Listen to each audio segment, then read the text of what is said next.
Once again, I want to welcome all of you to today's lecture. We are going to look at regression analytics. We're going to look at regression. Remember, knowledge is the only asset that creates and multiplies all other assets. So regression is a subdivision of econometrics, okay, where you engage in a lot of data sampling, modeling, estimation, and then inferences. And there are three types of data that we normally deal with: cross-sectional data, time series data, and then panel econometrics. And econometrics is very powerful, and you're going to see that because you can use it in several practical areas of business life and of government life. So let's start with the basic understanding of regression analysis. Like I indicated, regression is the embodiment of econometrics. What is regression? Regression is like ANOVA. Guys, if you can remember, ANOVA looks at the impact of a numerical variable across groups. Or it looks at whether or not there's a significant difference in a particular variable across multiple groups. And that is similar to what a regression actually does. The only thing is that regression does more than that. Regression is a statistical method where you are analyzing the relationship between one variable and another variable. And when that one variable is a single variable, it becomes a dependent variable. And so you are dealing with a dependent variable. And what kind of variable? You can tell me. A dependent variable versus what variable? You can tell me. Independent variable. And you also deal with an outcome variable. And what kind of variable?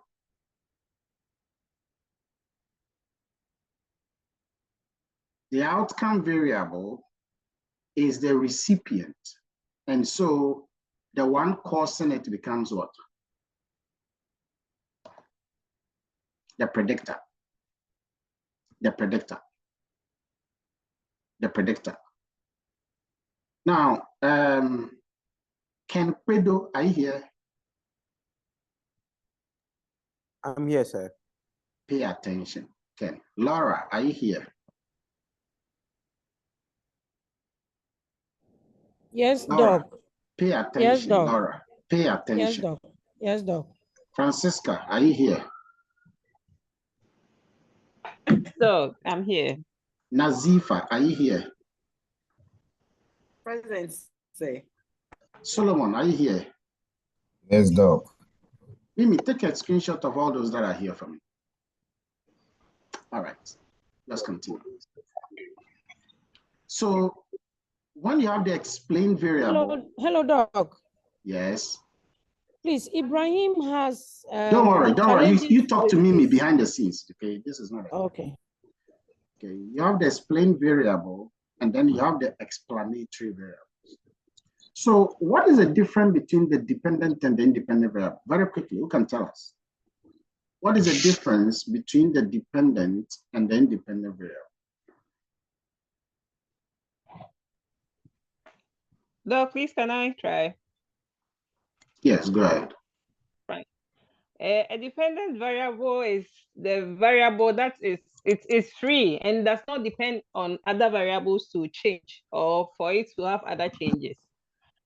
That is an independent story. Whereas a dependent, it varies and it changes according to the changes that happens to other variables as well.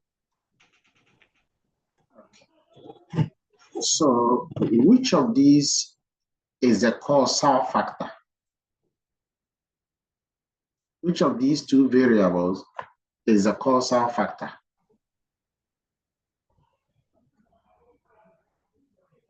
Yeah, Francisca. Hello. Oh, sorry. Hello. So I think it's the independent. All right. When the independent variable is 1 and the dependent variable is also 1. What kind of regression is that? Laura. Hello, Doc. Yeah, you It will be answer straight away. it will be a single point regression. A single point regression. Yes, please. Okay. Where does the point come from? So that's a simple regression. What is the difference between a simple regression and a multiple regression? Nazifa. What is the difference between the simple regression and the multiple regression? Nazifa. Nazifa. Yes, sir. Tell me the difference. Sir, to be honest, I don't know. You don't know what? What don't you know? I don't know what's a simple and multiple regression. You don't know the difference. No, please. Okay, you should have watched the video before coming. Sorry, so I'll go and watch after the Don't class. go and watch. You should have watched before coming. So that is -10 for you. He said, Steven, what is the difference between a simple and a multiple regression? So the simple regression has only one independent variable to consider, but the multiple regression has 2 or more independent variables to consider. What about the dependent? For the dependent, in both cases, the dependent variable is 1. Good, well done. Now, Ken Kwedo, when the dependent variable is 2, what kind of regression are we dealing with here?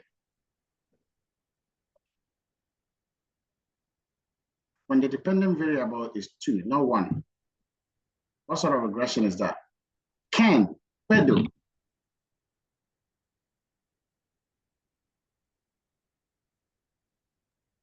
Yes, sir. It's, when the independent variable is 2, then it's multiple.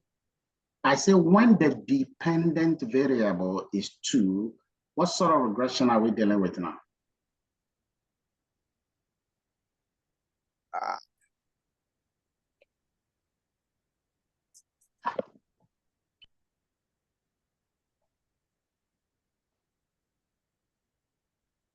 Wisdom is the ability to see what is obvious when it's a secret. What I'm doing is I'm exposing your lack of knowledge to possess forces. And that is partly because you have not watched or read before coming here, which you should. Who can tell me what kind of regression that is? Francisca. Beatrice, Bright, get ready. So it's multinomial No, I'm regression. thinking. Oh, somebody else. Are you sure somebody has said what you had in mind? Oh no, I wanted to prompt you on something. Talking about the video, say, in fact, I thought we were going to continue correlation because the last time we just stopped. You had to go somewhere. So today I was just trying to Correlation was understand done by correlation. the I other. didn't really go to. Correlation was done by. Yeah, he came in to continue, but I thought Oh, Dr. you mean we Abo, have to he do came in correlation to 3 continue with times? the. Is that what you mean? No. I thought you continue or you Continue end the with that same thing before the we man go has to. done. I'm sorry, but that's what I thought anyway. Oh, you don't I'm even sorry have to about bring that. your thought here. You should discuss Yes, your thought Doc. with your colleague, not to bring it to the lecture. Correlation is a simple topic. You don't do it by 3 Yes. times. Yes, please. If you don't know what we are discussing, you just say you don't know, but you don't say that you thought you are going to do correlation. Merci. Nazifa. Yes. Just be careful where Yes, you are. sir. Okay. Remember, you're in Sorry. the classroom, and whatever you are saying is being recorded here. So just take note. So the sort of regression where the dependent variable is double is known as dichotomous regression, limited dependent variable regression. Okay. And these kind of regression include things like 2-bit regression. You see, you're not writing it, you have to write it. 2-bit regression, logit regression, censored regression, fractional regression. So these sort of regression are regressions where you have limited dependent variables. They could be dummy variables. And then of course the multiple regression, you can also have different ones. We're going to look at all of this. But let me just start with basic. Because regression looks at the causal relationship. Correlation looks at just the relationship. Take note. Correlation does not establish causality, but regression establishes causality. So you can have two situations, and you can say that what is the impact of A on B? What is the impact of A on B? In this case, which one is the dependent variable? Which one is a dependent variable? If I say what is the impact of A on B, Beatrice? Which one is a dependent variable? Beatrice.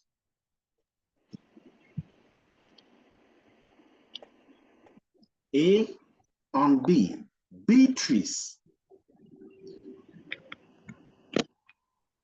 Doc. Beatrice, pay attention. I am. Okay, pay attention. Yes, please. Pay attention. Guys, I will call anybody at any time, so pay attention. Yes, right. Doc, A is the independent variable and B is the dependent variable. Okay, good. So guys, you got to know these things. Now let's take a couple of examples. What is the effect of education on income? A correlation will tell you that the effect is that there is a positive relationship between education and income, but it doesn't tell you the percentage value of that positive. It doesn't establish causality. It doesn't tell you whether that effect of education on income, whether it's significant or not. Whether it's positively significant or not, it doesn't tell you. And regression does. Regression does. Now, what do you think is the relationship between the impact of hours of work on students' GPA? What is the impact of study hours on your GPA? What do you think is the effect? Solomon Abiam, what is the effect? The question again. What is the effect of the impact of hours of study on your grade?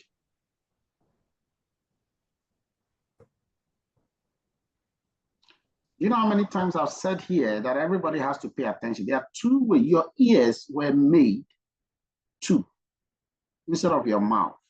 And so you got to listen more. You got to listen more. Pay attention. Where attention goes, action goes. And result comes from that. Where attention goes, action goes. And then from that, you got result. So the effect of hours of study on your GPA is positive. But the actual effect is determined by regression. So regression is a very practical thing. Let's look at some of the practical applications of regression. For example, you can use regression to predict the sale of a product in the future. If you look at the past buying behavior of people, for example, now that Christmas is coming, okay, based on the past behavior of people, you can predict whether your sales are going to go up or down. You can use regression to do that. You can use regression to do that. You can look at the economic growth of a country using regression. Do you think our economy is growing? What do you say?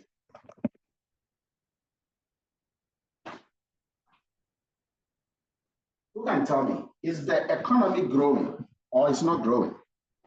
So if I answer, will you pardon me? No, you don't determine how I regulate my teaching. Laura. Hello, Prof. How do you determine the growth of the economy?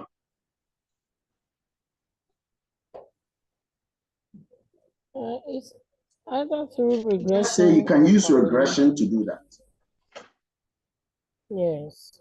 You can use regression to do that. How much do you have to pay a new employee based on the experience? So based on the experience of a person, you can predict how much the person should be paid. You can use regression to do that.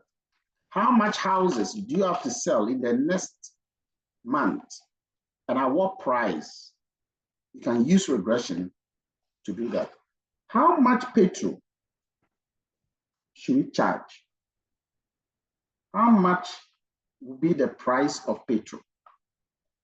You can use regression to do that. So regression is a very powerful thing. Regression.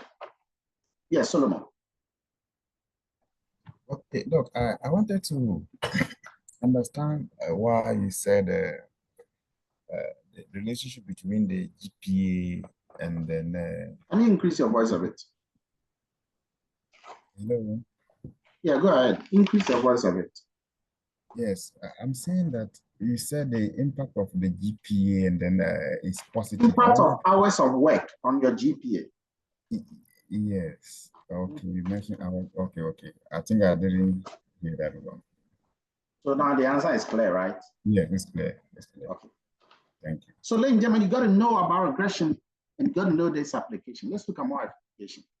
The main goal of a regression is to predict a value using some features.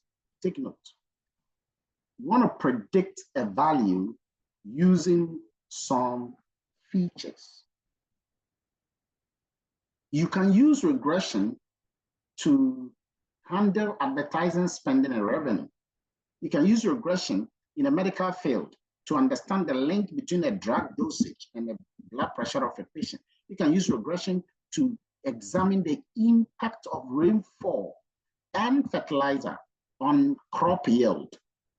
You can use regression to know the price of a particular stock for tomorrow.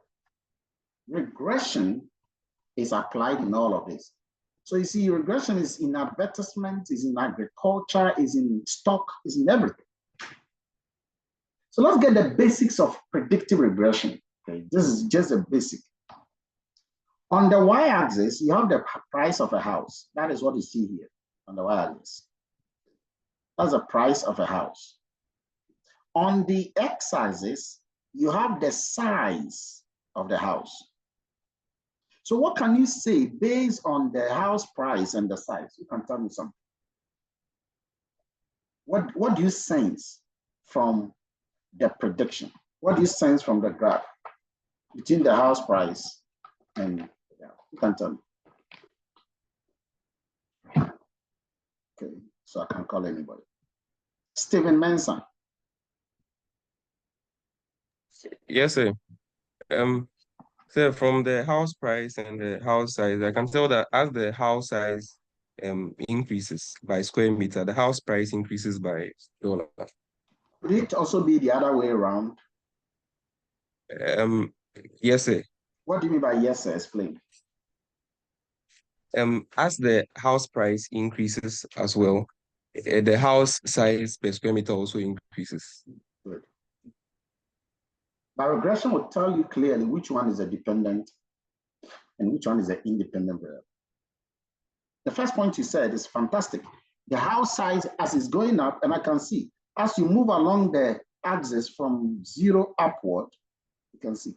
So if the price, the house size is here, and it is 200 square meters, then you can predict what the price should be. But if the size goes up there, you can also predict what the price is supposed to be. Regression helps you to do that. Those not are the data points. So each of these are the data points. In fact, the data is the information that you see in the dots. The line is what is known as the line of best fit. It is an ideal. It is not the actual. And that line is the line which is called a regression line. Now, before the line is obtained, a gap is actually determined between the numbers, the data point, and the line.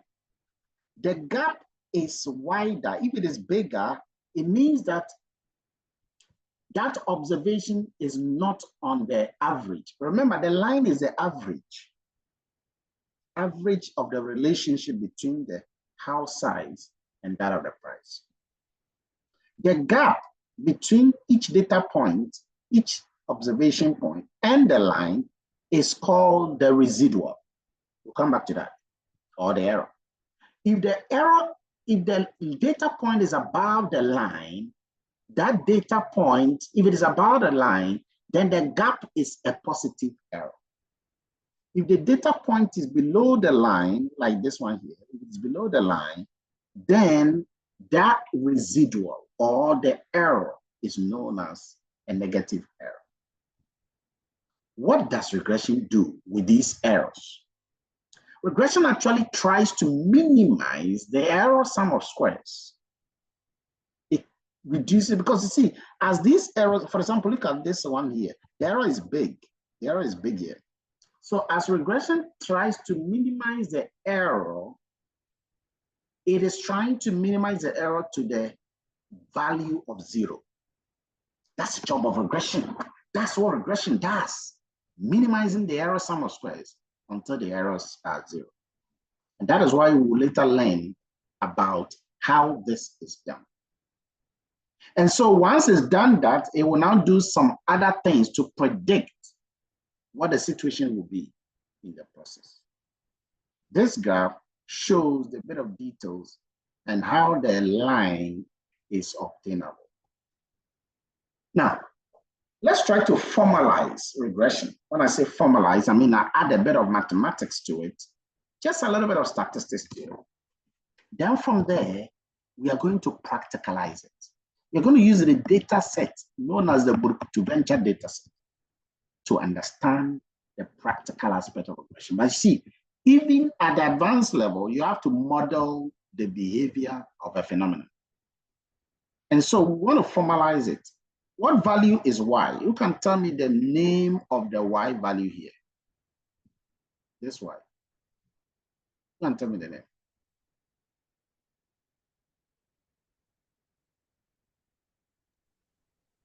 Look, that's a dependent variable. That is a dependent variable. The y is a dependent variable. Those of you who are not taking notes, please take notes. Now, what value is x1 here? What value is x1i? Let me ask Christina, what value is x1i? That's the predicted. The predictor. The predictor. Yes. Very good. Yes. Or another name could be what? You can tell us. Another name is what? Right. That's the regressor, the first independent variable. Oh, I wanted a very simple name. Now you are giving more complex names. It's the first independent variable. It's an independent variable. It's an independent variable. So what are the betas? These beta parameters, what do they stand for? Who can tell me what are they there trying to do? You can see that the beta parameters are for the independent variables. They are not for the dependent variables. What do they stand for? Francisca. What do they stand for?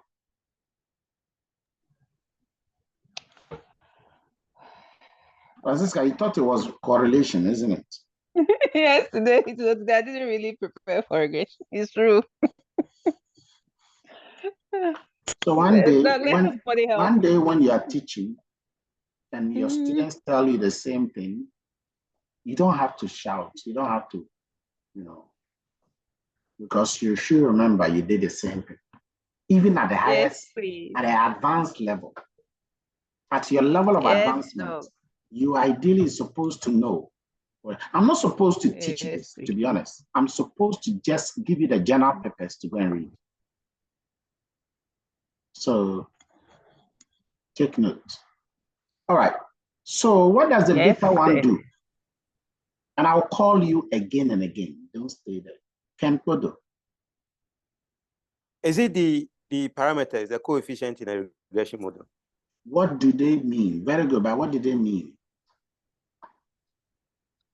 It represents the strength of the relationship between the dependent and the independent variable. Okay, what do you mean by that?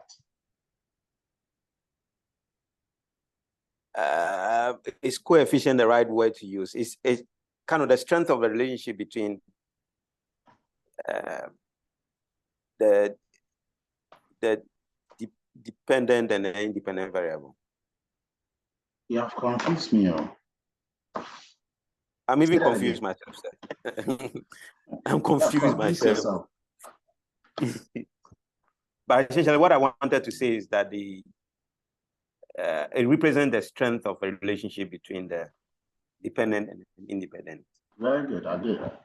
So what the beta parameters does is that it tells you by how much that particular independent variable affects the dependent variable. It tells you by how much each independent variable affects the dependent variable. Okay, so we've identified all of them.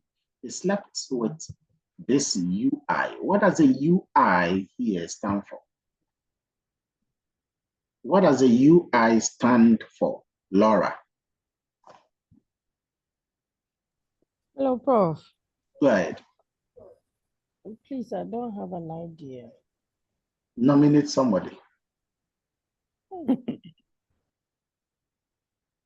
God's will.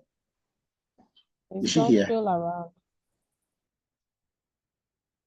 Focus and look into the list before you call names that are not here.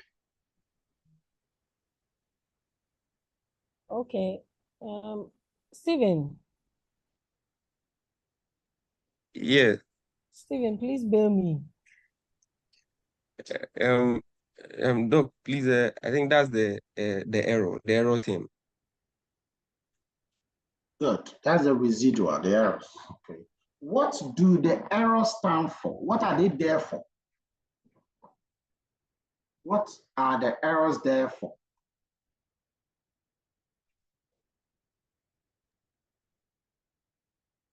Yes. The errors. What are they there for? The errors. Yes, right. Look, I think they represent some of the values of y that are not as a result of the changes in x or the changes from the independent variables, or the value of y that cannot be attributed to the regressors or the independent variables. Good.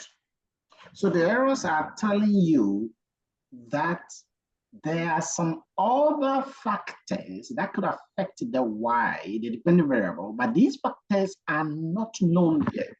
So let us represent all of those factors by that residual. That's it. So guys, when you see these regressions, you should not get yourself worried. Now let's take practical examples of real life situations that we can model as regression. The first one, and in each one of them, I'm going to ask you to tell me the errors, the practical names of the errors. Okay. I'm going to give marks for this purpose. So first of all, what is another name for the error? You can tell me. The error is a UI at the end. What is another name for this error at the end? Of course, there are several names. It is also called what? Where's a clue? Let me start with beaches. You know, if you are here and you know I haven't called you and you think that I'm blind.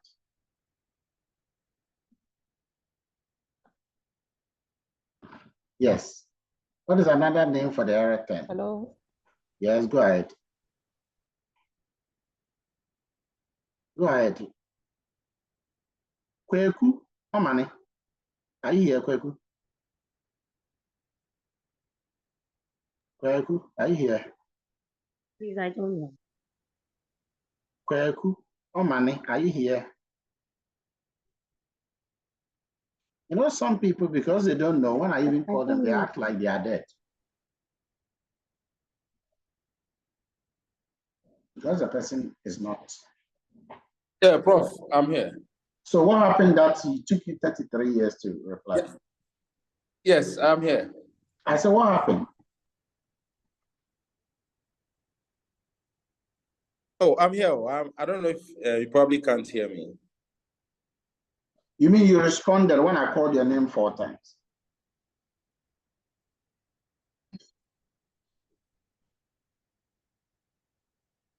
Okay. Prof, I will need help. I'm struggling to. You were struggling. That's why you were answer hiding. that. So one name of the error term is called the random noise. No, I responded. Write it I down. think after the second call, random noise. I responded. Yes, sir. Another name of the error term is a residual. Then you have the unobserved heterogeneity. The disturbance term, the white noise, the idiosyncratic error. All of these are the names given to the error term. Okay, now let's go to the wage. This is the regression model for wage. The regression model for wage is given by education. I'm sure you all agree that your wage is affected by your education. It is also affected by your experience, position, and ability. But of course, there are other factors that can affect this. Who can tell me one factor that can affect the wage, but was not included here?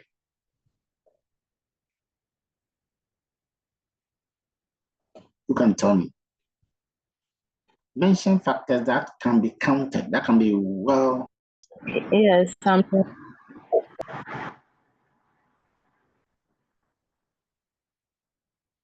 Yeah, Mimi, continue. You'll continue, right? Yeah, I was trying to get in touch with you. Okay. So the line was a little bit off. So let's start with the wage. Wage is affected by your education. It's also affected by your experience. It is also affected by your position, and it is affected by your ability. However, there are other factors that also can affect wage, but they were not included here. All of those factors are in the UI, the error term. Who can give me one of the factors that you think is relevant? I'll confirm whether it's relevant anyway. That can also affect the wage, but was not captured here. It is latent. Which factor? What do you have in mind that can affect a person's salary? But no. So who can tell me another factor here? Romain.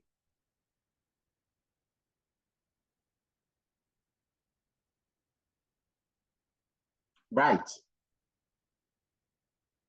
Doc, the type of organization that the person, whether private sector or government sector. I agree with that. That is true. Sometimes we say the risks associated with organization. For example, some pilots get more pay than other jobs, or some miners get more pay than other jobs. Military peoples, get more pay because of the risks or the type of job they gotta do.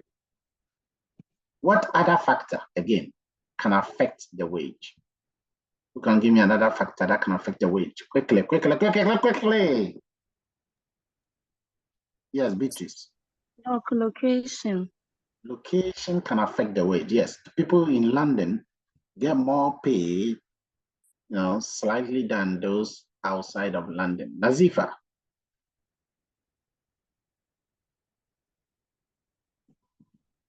What other factor? Yes. Hello, Doc. Yes. Please, I think your skills and competencies. Hello, sir. That is part of the experience. We don't want to complicate that. Nazif. Okay. Yes, sir. So can we say the working hours? It's part of the whole decision that we are doing. Everything It's based on the working hours anyway. Okay. Unless there's something else you have in mind, which I know you do, but you don't know the name for it. What can increase your wage? Hello, sir. Yes. For example, your position. Our position is here. I've not looked through the list. Okay, that's fine. No, So can can we add economic conditions? No, you government cannot add regulation, economic conditions. You cannot do that. What else? You see, or because, maybe because company people are ties. just talking anyhow, they are not raising their hand. By the time you realize the whole place has become So my hand has been up. icy environment. Yes, your name. I think prevailing economic trends. No, that will affect everybody. That's general. It's macroeconomic. Nobody should mention macroeconomic factors. Laura. Hello, Doc. I'm thinking the government regulations. Government regulation. Yes. For the particular industry in which the And are there person government regulation for particular? Yeah, I think you're right. Okay. Yes, we'll buy that. Taxes, policies, any governmental controls. Yes, Beatrice. Size of the company. The size of the company will not affect anything. Doc, are you sure? I'm sure. I think it can. They won't. And if it can happen in the small situations, yes, but we are talking about general case. I have seen companies which are large companies, and the people are earning the same thing as companies which are small companies. Okay. Yes, Romain. Prof, I think ability to pay, which probably would also link with the submission made on we'll the not type of bring that into the picture. Ability to see, I am determining what is relevant here. So the fact that you are saying it doesn't mean that I should buy it. So can I suggest two factors? Age That's and what we are talking gender.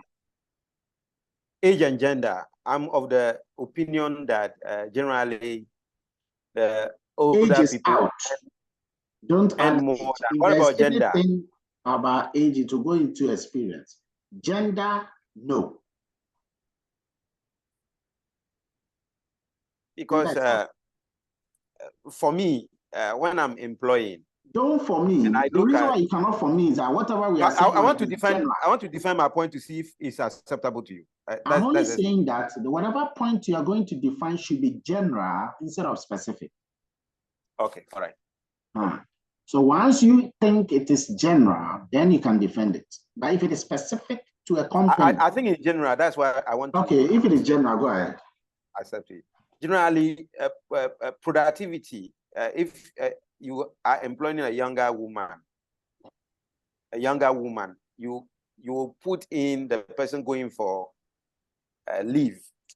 What is that? The name of that leave and things like that, and that affect the amount you are willing to pay for the person. Maternity leave, yeah, that's it. Why? Maternity leave. So you put in all those factors to agree on the salary to pay the person, even though you won't say so, but at the background. So it's one of the this factors. whole word about you won't say so, but it's at the background. How do we now codify it? Everything is measured by numbers. It's measured by, what is visible. It's like saying that you will increase the salary of your girlfriend.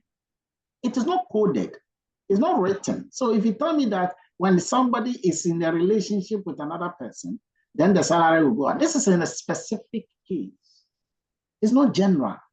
Or when you're in the same political affiliations with the person, then you increase the salary of that person. That is specific. Or there's some sort of favoritism or nepotism. That is not general. Remain, you get a point? Yeah, okay, so Prof, I'm thinking the demand and supply nature of expertise in particular fields. It's the same thing that goes into the experience. So same thing. Nazifa. Yes, sir. Can we say productivity on the part of No, the you employee? cannot say productivity. Okay. Neither can we say performance. Okay. Or anything. Okay, Christina, last.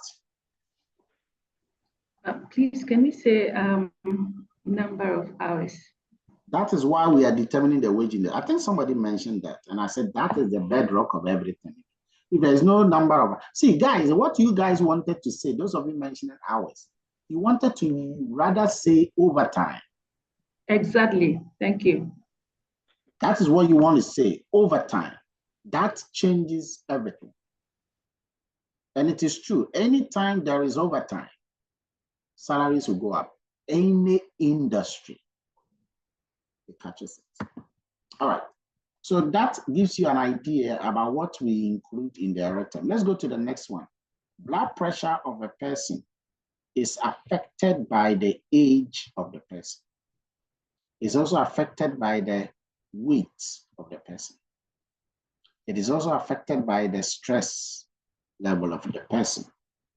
And it is affected also by the pulse of the person.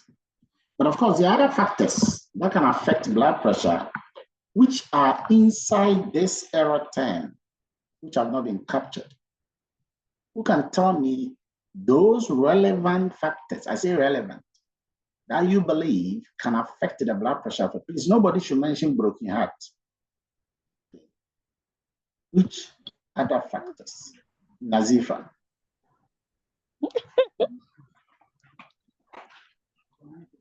Yes, Nazifa. Unless your hand is not up. Yes, Francisca. It's up. It's up. Lifestyle, say. Lifestyle is not part. Francisca. Okay. So, genetics. Fantastic. That's the first important one, genetic. Yes. So today, add plus 5. So Heredity. cancel all my errors. They have not cancelled anything. Heredity. What else? Beaches. Changes in hormones. What do you mean by that? You will cancel your errors after 3 more. What do you mean by changes in hormones? hormones. Like when one is pregnant, So if you sometimes say pregnancy, hormonal change. No, if you say pregnancy, what do you mean by hormones? there are other stuff that changes that causes hormonal changes. So it's not only pregnancy. That's why I didn't mention. What else apart from pregnancy? So sometimes, even Yeah. when The moment you these say sometimes, it makes it an issue. okay, fine, pregnancy, it's okay. What else? And diet. No, you let somebody say diet, I'll buy it. Okay. Yeah, diet. Anything that goes into your body. I would like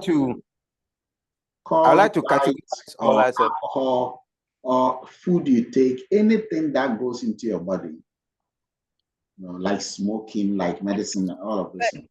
Let's call it all. Yeah, so sir, please raise your hand, I'll call you. Okay, raise your hand. You see, now that you people are engaged, you're now talking into the airplane. Raise your hand. Yes, Christina. Doc, I thought that the diet, the lifestyle, all of that accounts for. No, I didn't say lifestyle. I said diet. Yes, diet is different from lifestyle. The diet can account for the weight of the person, either fat or slim. No, we are not talking about either fat or slim for the diet. No, I'm looking at the weight here. I thought that could be captured in the weight. No, it cannot be captured in the weight because there are certain, you don't use diet to manage weight alone. In fact, you can be fat and still have blood pressure. You know that? You can be big and you can be slim. Yes. You can be very, very slim and still be fat. The size of the body is irrelevant when it comes to the fatness of the person, or when it comes to what's the best name? The size, which you call the weight of the body, is independent. It doesn't reflect the cholesterol. That's what I'm looking for. You can be tiny. I've seen people with bulimia and still have cholesterol. No bulimia, like models who are chingalinga. So diet is a deliberate decision. That diet might not necessarily be to cut down your weight. You can have some specific diet, okay? Not because your weight is, not because you are big, but you don't have to eat this particular food because you have hypertension. You see, do you get a picture? Sure, thanks. Okay, somebody mentioned something else. Did I hear somebody mention something that starts with E? E. The letter E. Yes, Ken. Is it ethnicity? Oh, no, don't use mine. You mentioned your own one you wanted to mention. Ethnicity. It's not ethnicity. How can you say ethnicity will lead to blood pressure? Have you eaten this afternoon? Yes. No, hold on, sir. I'm holding on. That is why I held on before you spoke. So you think about what you want to say rather before I call you back. Nazifa. Sir, please, I was going to say anger issues, but I realized it can fall under stress. Okay. So that's fine. Beatrice. Doc, can we say kidney diseases? Good. Let's put it all together and say other diseases. Other diseases apart from blood pressure can also lead to more blood pressure. Okay, thank you. Yeah, you can. Fantastic. Can I say another one? No, you hold on. Francisca. Hello, sir. For the E, I think it's exercise. Exercise, that is it. That is what I'm looking for. Thank you. Yes, it is exercise. Exercise is a factor that can be captured, but this model has not captured it. All right, enough. Let's go to the next one. The next one is the quantity demanded of a product. No, Doc, please, I'm confused. Mm-hmm. The exercise, I'm confused. Yeah, you're confused. Oh, you check. If you've been talking to experts in hypertension, they will tell you that you have to do exercise so that your lungs are open, your breath will open, and then the blood will flow through the aorta to the left and the right ventricles. Okay. When you do exercise, your heart pumps. Are you aware? Okay, so that you can lower your blood pressure instead. That's the point. Yes. Okay, then I understand. Okay, thank you. So sir, please, what this point is trying to say is that lack of exercise can cause BP? Yes. It can. And probably wasn't checked properly for us. Yeah. Thank you. It is the high or the low of the thing. So when you say exercise, my mind is that if the exercise is high, blood pressure is low. If the exercise is low, the blood pressure is high. And that is general. That is all over the world. That is why most wealthy people, not rich people, wealthy people, because there's a difference between riches and wealth. Wealthy people, they do exercise because wealth is an encapsulated word. Riches is just about money. Wealth is about health. Wealth is a colossal word for so many things, for loyalty, for integrity, for value, for virtue, for kindness, for humility, for health, as well as for money. So wealth is big. And that is why a wealthy person, a truly wealthy person, also takes care of his health. He looks good. His body looks good. His health looks good. He doesn't just drink any drink. He takes drinks that are healthy drinks. He doesn't just eat what he has to eat, just chewing the meat left, right, etc. He eats according to knowledge, not according by knowledge. I hope you got it. Oh, by the way, that is how I eat. So I know what I'm talking about. That's okay. Hello, Doc. Yes. Please, with the exercise, I would like to send a word of caution to everyone who is above the age of 40, that if you overdo it, it affects you big time. So for now, from that age going, it's advised that you don't do very rigorous exercises. Usually it's the normal walking. You walk for a long time, you sweat and you relax. Thank you. Thank you, doctor. Okay, so let's go to the third one. The third one is the quantity demanded of a product. The quantity demanded of a product is Q. It is affected by factors like the price. Please take note so that I don't repeat them. The price of the product. The price of the product can affect the quantity demanded. It is also affected by the income of the person. The income, okay, the purchasing power of the person. It is also affected by the advert associated with the product. Because when there's more advert, it's likely that people will buy the product.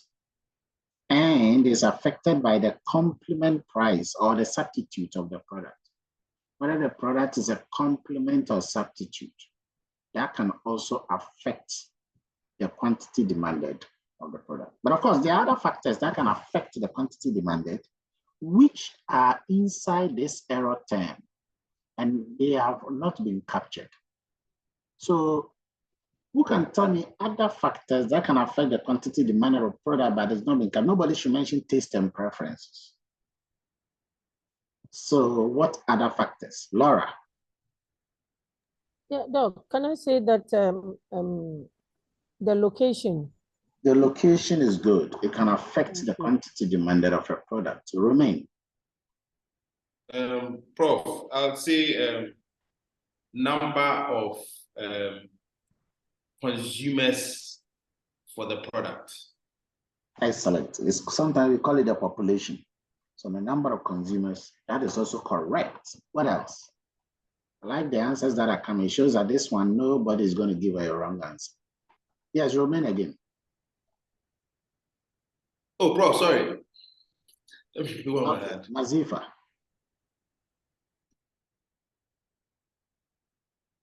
So the market segment can also determine the quantity. It still goes back to what he said about the number of workers. Okay. Beatrice. Doc, please, consumer expectations. No, let's say price expectation. Okay. Okay. Not consumer expectation, price as well. If it is expected that prices are going to be high, people will not buy. People will buy now, okay, because prices are going to be high. Yeah. In the same way, if we believe that prices are expected, if prices are expected to be, low later, they will not buy now. And so demand for the product now will fall. Yes, Romain. Prof, can we consider the elastic or inelastic nature of the product? No. Or that is not part of the determinant of the product. Okay. So one factor you can consider. Hello, Doc. Yes, Beatrice. Can taxes also affect it? Exactly. I was going to say government regulations. So all kinds of government regulations, taxes, subsidies, all of that can affect the quantity demanded of the product. Okay. So now you should be able to know. So if somebody is formulating a regression model, and then the person does not consider all of the relevant factors, what it means is that the person's model will be misspecified. It will be wrong because there are other factors that were omitted in the model. Now, I want you to note the difference between a regression model, a specified regression model, and an estimated regression equation. What's the difference? A specified regression model and an estimated regression equation? Well, the first one up here, which is the wedge here, is a specified regression model. Okay, so this that you see, guys, that is the specified regression model. But what you see at the bottom, the last bullet here, is the estimated regression equation. Who can tell me the difference? There are two main differences. You should look at it with your eye. Two main differences between the specified, write it down, specified regression model and the estimated regression equation. What is the difference?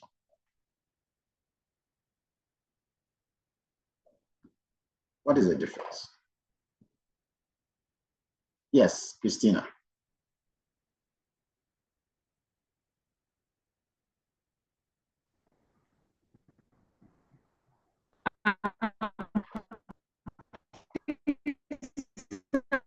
Okay, I think we are losing Christina. The link is not.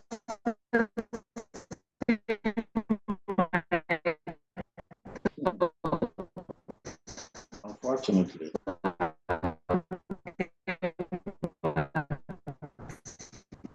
Okay, Ruben. Prof, I think one is qualitative and one is quantitative. Not really. There's a clear difference. Two main differences. Two main differences. Yes, Francisca. Hello, So Prof. I think one has values attached, but one has no value. The first one, you don't have the values. The beta is not represented by values. Good. So the first difference is that the regression model has beta parameters, but the estimated equation has numerical coefficients. The regression model has beta parameters, but the equation has got numerical coefficients. That's the first difference. Who can tell us the second? Open your eyes, you can get it. What's the second? Open your eyes very well. You will see the second difference between the specified model and the estimated equation.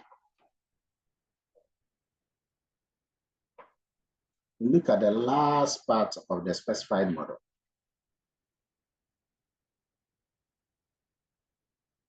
Yes. Who can tell us? Francisca.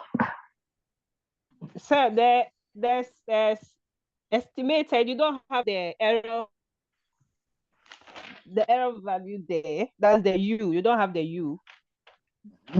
But the specifier, you have the U. Excellent. Now my errors are cancelled, say.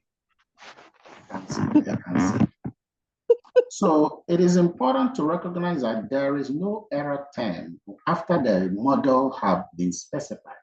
Once the model has been specified, there's no need to have the error term. Now, why would there not be any need for the error term? And you will see that in the practical world when we get there. There is an assumption, and that assumption says that the expected value of the error term is 0. The average of the error term is 0.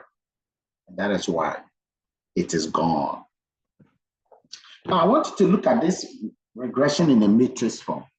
So first of all, look at the top part. Okay. Now, since you're a PhD or you're super postgraduate, I'm trying to give you a little bit of information. Now, when you look at this model here, you will notice that this is a general regression model where the y is a dependent variable, the x's are the independent variable, all the way up to xk, because the independent variable can be multiple, there are plenty. And then you have the error.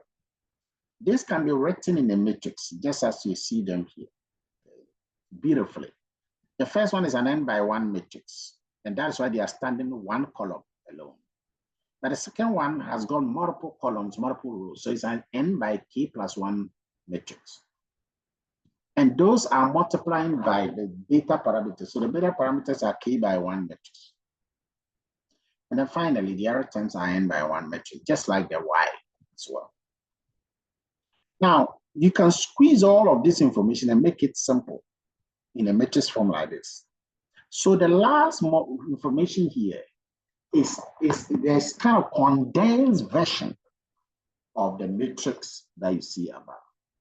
What is a matrix? The matrix is rows and columns of the data. It's made up of the rows and columns of the data.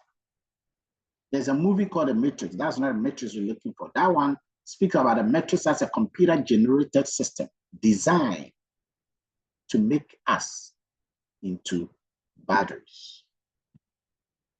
So this is the regression model. Now, before we end up today's lecture, there are some properties of the OLS regression that you need to know. First of all, what do we mean by the OLS? Who can tell me the full name for the OLS? Who can tell us the full name for the OLS?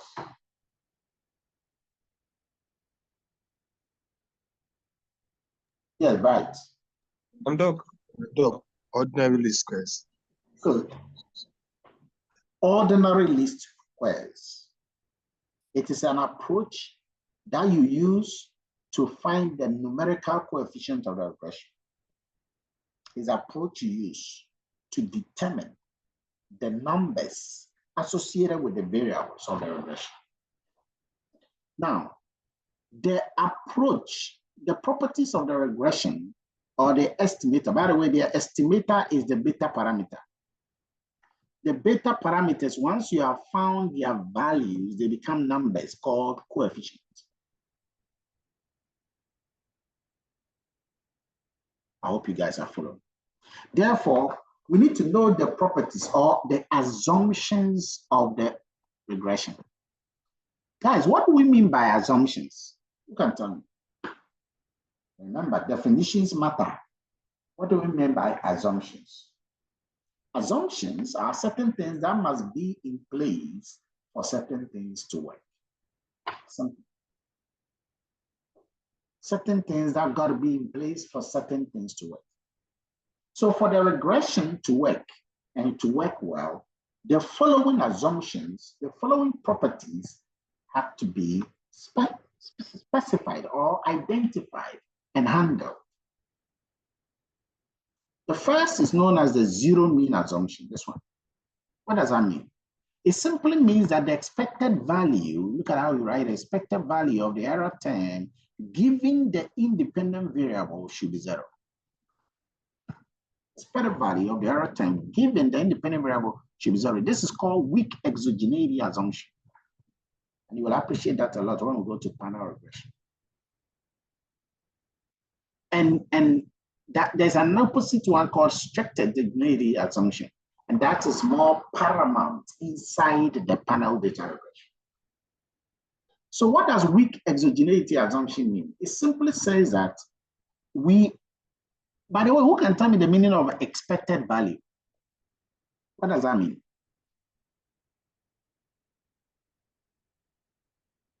Expected value. What does expected value mean? Right. Doc, is the average of a given variable. That's it. The average. And so if the expected value is average, we are saying that there must be a zero mean of UI. In other words, the expected value of the particular variable should be zero. In this case, the errors. Now, why should the error be zero? Do you remember that when I was showing you the line graph, I told you that regression minimizes the error? Do you remember?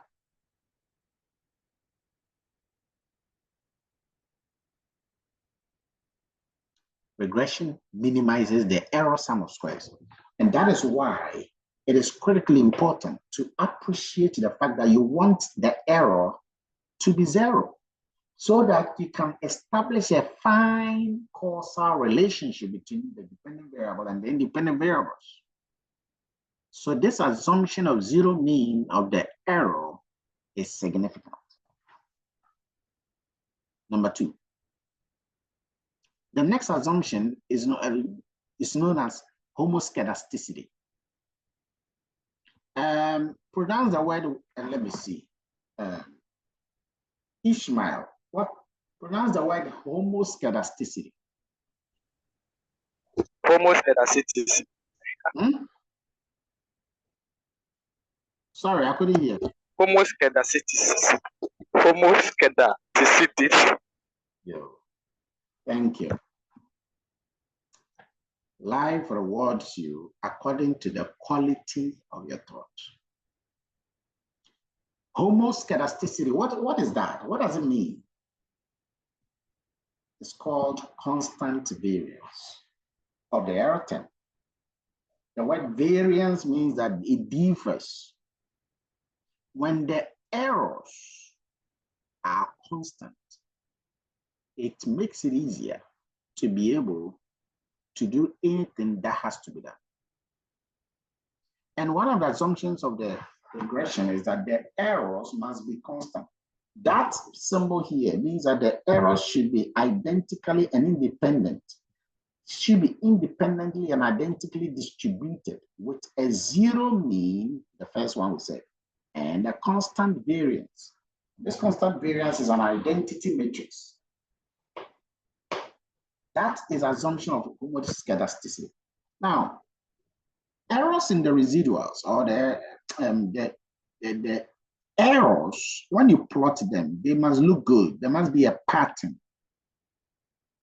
When there is no pattern and there's a constant variance, then we have the assumption of heteroscedasticity. When there's no constant variance, we have heteroscedasticity. Take note. The next assumption is called no serial correlation.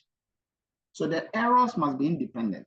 The error of this company should not be related to the error of that company. So let's say that you are dealing with two shops. These are your observations. Okay? One of them is producing an error of 2 for bringing something from the shop. And so what the no serial correlation is doing is that it tries to handle the fact that two errors are not coming from the same situation. So let's say that you have two shops, and then you go and get an error from shop 1, and then you get another error from shop 2, but the error from shop 2 is as a result of the error from shop 1. In this case, the errors are correlated. There is a covariance. So the covariance between the two errors, error I and error J, should be 0. Should be 0 means that there should not be any autocorrelation. And these assumptions, you got to check them before you come out with your result. Next assumption. Independence of the error and that of the independent variables. In other words, there must not be any relationship between the independent variable and the error. Remember, the errors are things that are there and you have not even known them. The man whom we clapped for, if you have a covariation between, take an independent variable like the wage one, take an independent variable like education. We all believe that education affects your wage. Yes, it does. But then what if that your education, which affects your wage was increased because they thought that it was your education, but you have a special ability. That special ability is hidden, is not known by the employers. And so this special ability is what makes you, do the great things you are able to do, not your education. Not your education. It is your special ability. And because it's latent, because it's hidden, it becomes an error. It's not known, it's unobservable. And it is affecting the impact between your education on that of their salary. but it's not known. And so they are correlated. And when they are correlated, it becomes difficult to disentangle them. That is why regression ensures that there is zero covariance. You got it? You know, if it was in class, I said everybody get out. You remember? That's what I would have said. The next assumption is that it must be linear in parameters. And what do I mean? You can have a non-linear regressions. Okay, non-linear regressions. What does non-linear mean? Non-linear means it's not a line. Okay, so I can take something and make it like a line. What is a line? A line is a union of two things. What do you mean by that? So if you have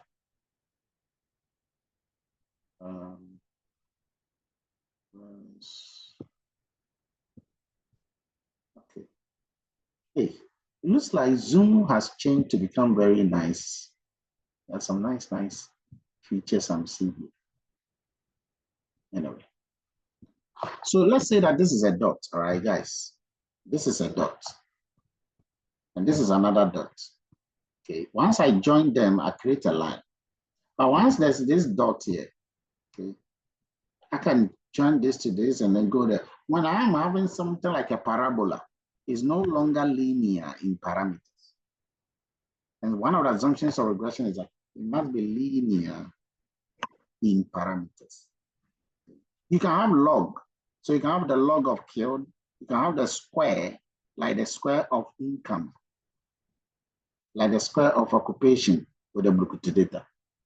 You can even have interaction variables, like you are multiplying the income with occupation or the income with location, where the occupation and the location are dummy variables. In short, regression requires that there's linearity. That's all. Then there must also be no perfect multicollinearity. What does that mean? Multicollinearity exists when two independent variables are so highly correlated that it becomes difficult to disentangle the partial effect of one of the variables from the other on the dependent variable. So let's take a typical example. And again, we'll talk about this when we come to diagnostics. Let's say that your education and your experience, there's something about them. Let's say that you are told to go to school. Your company tells you that go to school. And once you do your course and you finish and you come back, they'll come and pay you. Now, you joined the company recently and you have seen that a lot of people have been going to school, and when they return, their salaries are double. So you are not happy. So you ask your boss, and your boss tells you, oh, sorry, there's a policy that says that after 5 years of working with us, we will sponsor you to have your free school. And when you return, your salary will be double. At this stage, you are no longer embittered. You are ready. You are charged. So you actually finish your 5 years probation, and then you go on on your schooling, you finish, you came back, you got your money doubled. My question is that, what led to the increment in your salary? Was it the school or the experience you had? Was it a 5 years experience you had that led you to have the school, or it is a school? Which one? Which one? Was it a school or what? Laura, which one? The school, please. Sorry? The school. That's because good. it adds more knowledge to you, to what That's you good. already know. What about you, Ishmael?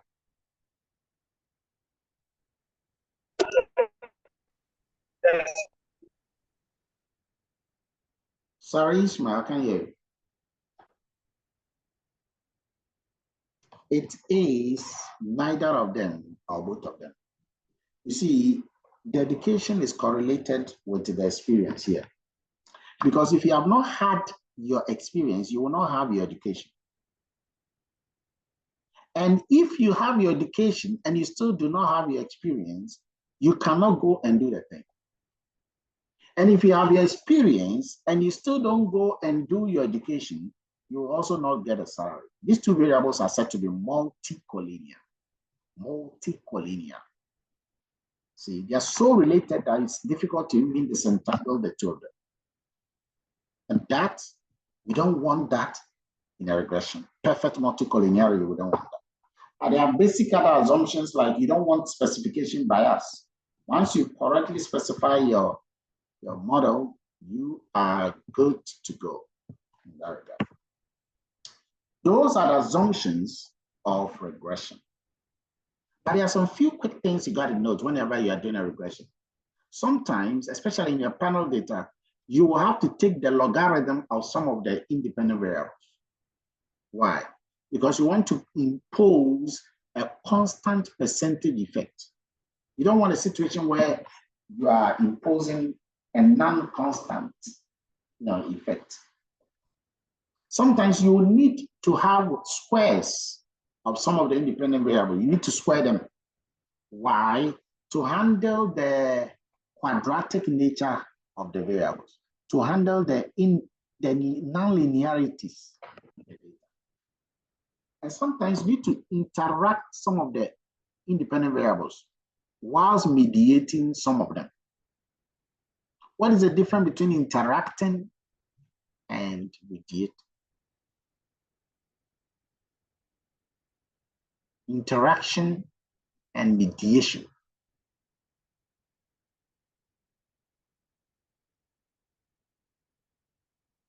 Interaction and mediation. Who can tell me the difference? What is on the board? Interaction and mediation. Mediation implies causal link between three variables. If X affects M and M affects Y, that's it, mediation. That's mediation. But interaction has to do with, if X affects Y alone, it doesn't have to pass through M. That is interaction. And that depends on the third level variable. But not that X is affecting the M, but X is affecting the Y, but it depends on the M. So sometimes some researchers use some of these terminologies very, very haphazardly. You don't want to use them haphazardly. Ladies and gentlemen, next time we meet, we are going to look at how you estimate the estimator of the regression. We're also going to learn how to apply the regression to the simple procedure in R. We shall model the model in R.